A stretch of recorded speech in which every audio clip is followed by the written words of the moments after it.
Hi, good morning. I am Marcia Rangasternati, a senior high applicant, and I'm completing my Bachelor of Secondary Education major in Social Studies at the Holy Name University.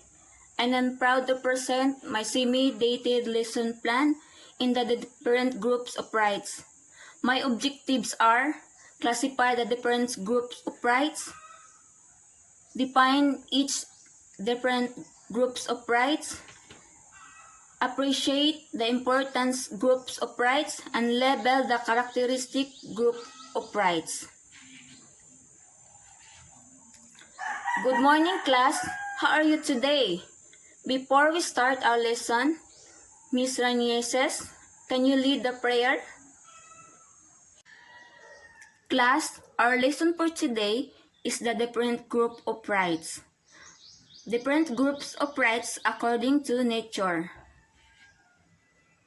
Ms. Rangas, do you know your rights? Good. What are your rights as a student? Very good. Miss Nalasa, as a daughter or as an individual, do you know what are your rights? Okay, wonderful answer.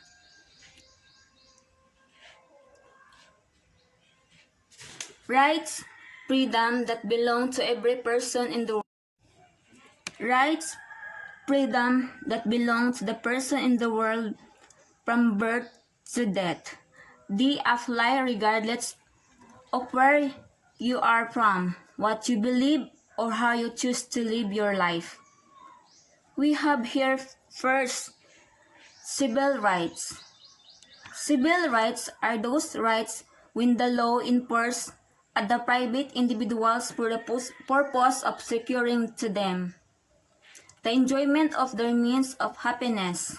Examples are the right to life, liberty and security, freedom to travel, right to due process. Civil rights include the ensuring of people's physical and mental integrity, life and safety, color, protection from discrimination or grounds such as race, gender, national origin, color, sexual orientation from discrimination. Second, political rights are those rights which enable us to participate in running the affairs of the government either directly or indirectly. Examples are the right to vote his batchmates as a councillor. Your auntie cannot force you to vote his batchmate because you have your own right who is the right person to vote. The third right is the economic and social rights, are those which the law infers by the law upon the people to enable them to achieve social and economic development, thereby ensuring them their well-being, happiness, and financial security. Examples are the right to property, education, and the promotion of social justice. Economic and social rights requires government and other powerful actors to ensure that people have the access to basic needs and that people have a voice in decisions affecting their well-being. Poverty is based on the principle of unity and diversity in a climate of a free artistic and intellectual expressions. Cultural rights are related to art and culture.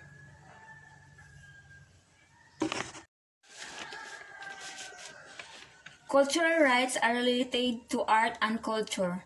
Both understood is a large sense of objective of these rights is to guarantee that people and communities have an access to culture, cultural and human rights that aims of assuring the enjoyment of culture and its components in condition of equality, human dignity, and non-discrimination.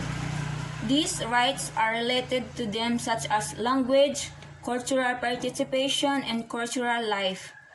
cultural heritage, and access to culture, among others. Okay, class, why is it important to know our rights? Great answer. What are the 4 rights according to nature?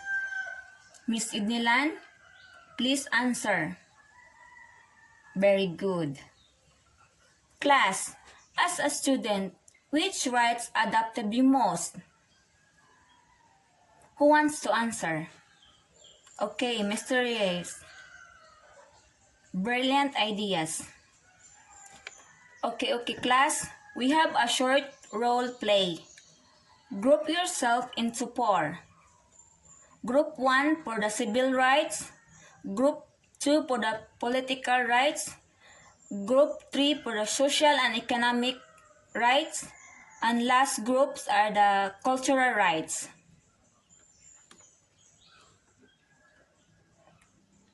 Great performance, class. Okay, class. Get 1/4 sheet of paper. Read carefully and answer the letter of the correct answer. Number 1 to 5. Direction. Choose the letter of the correct answer. Which rights enable us to participate in running the affairs of government either directly or indirectly? A. Civil rights. B. Political rights. C. Economic and social rights. D. Cultural rights. Number 2. Which of the following are the example of civil rights? A. Freedom to vote. B. Freedom of speech of the press. C. Freedom to travel. D. Right to property. Number 3. It is the rights that ensure the well-being of individual and foster the preservation, enrichment, and dynamic evolution of national culture. A. Cultural rights. B. Civil rights. C. Political rights. D. Social and economic rights. Number 4.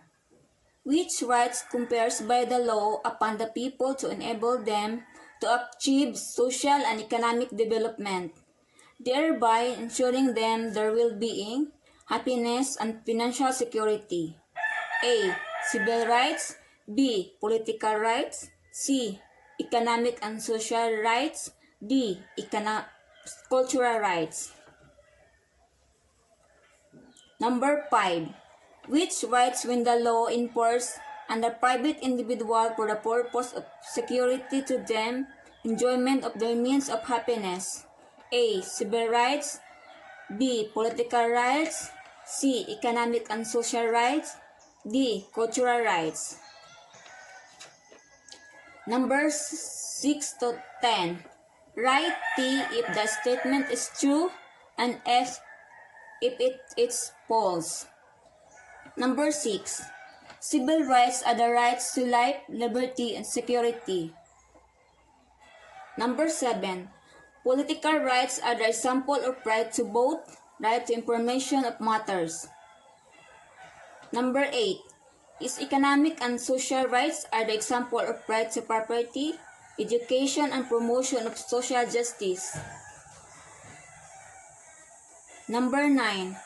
Cultural rights are the rights to enable us to participate in running the affairs of government either directly or indirectly. Last, number 10.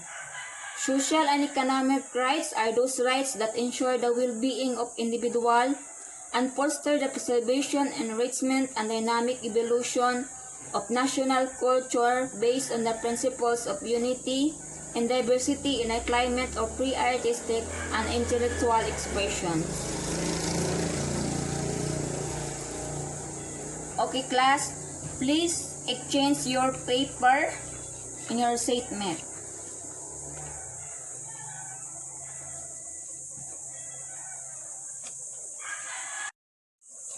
Assignment. In 1/2 crosswise, research about the rights according to recipient, to source, and according to implementation. Kindly lead the prayer, Miss Marie. Okay, class. See you next meeting.